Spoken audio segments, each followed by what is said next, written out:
So that's how that was. I'll just keep talking if you guys. Was it your work on Smallville that kind of paved the way for the show that you went on after that, or Being Human? Yeah, that did they kind of, it was both kind of like supernatural or not dealing sci-fi kind of? Yeah. Did it kind of like? Smallville helped me tremendously. I got Smallville. They called me. I just got a call.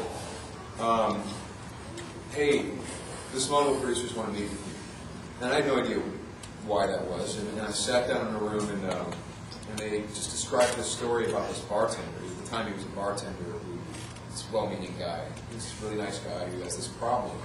And then finally, at the end of the story, he's like, and he's Doomsday. And I'm like, Doomsday, like the guy who killed Superman, Doomsday?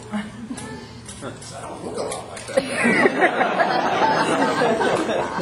And they said, well, eventually you're going to see that character. And we're obviously going to get someone a lot bigger than you to do that. So they described this story, and I thought it was a really, really cool story. And I didn't know a hell of a lot about Doomsday, so I didn't know. I had the sense that we were playing. I had the sense that we were like, ooh, it's kind of, we messed that up. You did a great job on that.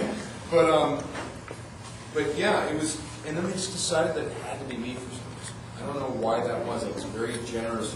I don't know which work that they had seen that convinced them that it had to be me. But they ended up eventually offering to me without screen testing. So that was really very generous.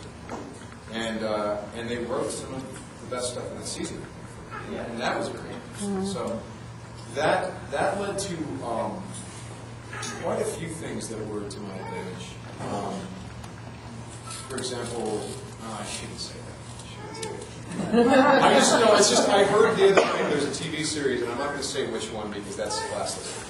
But there was a TV series that I auditioned for at the end of my run with Smallville that has done very, very well.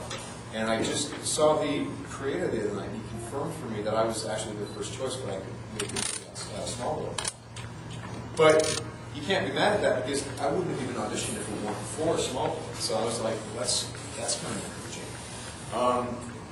Smallville definitely increased my audience in a big way, so people kind of paid more attention when I was in the room, which was great. And I owe them big for that. Yeah. And I'm so glad that the audience didn't, kill us. Yeah, it was good to see it a whole other side, because before that, I think he was always just, like this monster that you never saw like the human side to him. Yeah. It was great. Definitely risky. It was a great idea on their part. So I was happy that they let me do that. It was cool. But yeah, in terms of leading to being human and stuff, that audience, I mean, it's interesting. Weirdly enough, a lot of the things that I've done has the same audience, right? So that helps. It's based on a British television show, yeah. Right? Is it a lot different from that one? You know what's funny is we stayed away from the British series. Being Human is based on a BBC series, and we stayed away from me and the other actors. Because we all had the instinct that we're like, well, we have to make these characters our own and not mimic. Like you felt like if you watched it, it might kind of affect what you're doing? Well, I'd seen a part of the first episode, and I liked what he was doing, and it would be hard for me to not go in that direction because I liked what he was doing.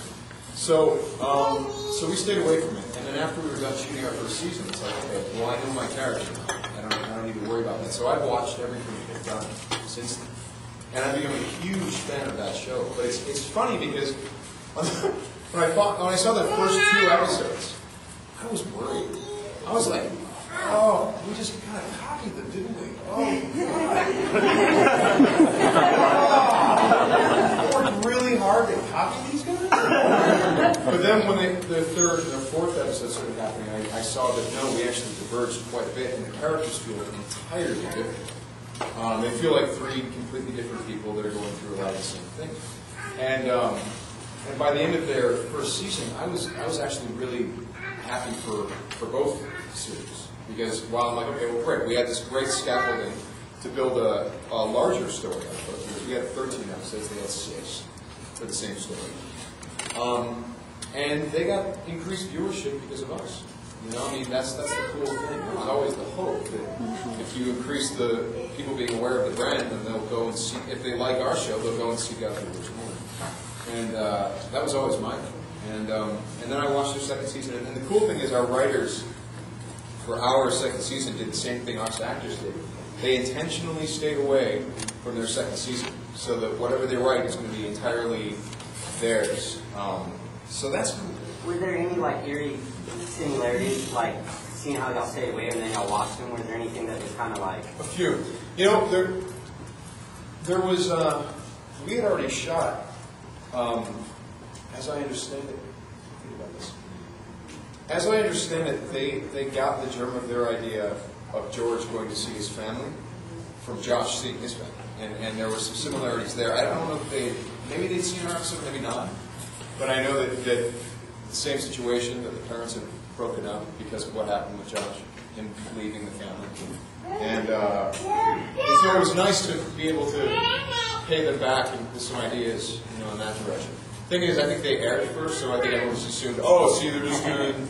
Because actually, some people were saying, they're like, you know, it's interesting. Your first season is kind of like their first and second season combined. So it's interesting how your writers combine the two seasons. It's like, no. The writers, in terms of my character, they just felt that he should be that conflicted, and I felt that he should be that conflicted. I mean, Mitchell in the first season is very sort of carefree and kind of bright and smiley. My character ain't. You know, he's kind of going through it from the beginning. Mitchell in the second season is not very smiley. He goes through his major trial in the second and third season. But you know, so a lot of this. So yeah, there were some similarities there. Like for example, some of the things that he did face in the second season, our writers did build in very similar things for me in the first season. But that was, you know, coincidence and the fact that we were dealing with the same premise.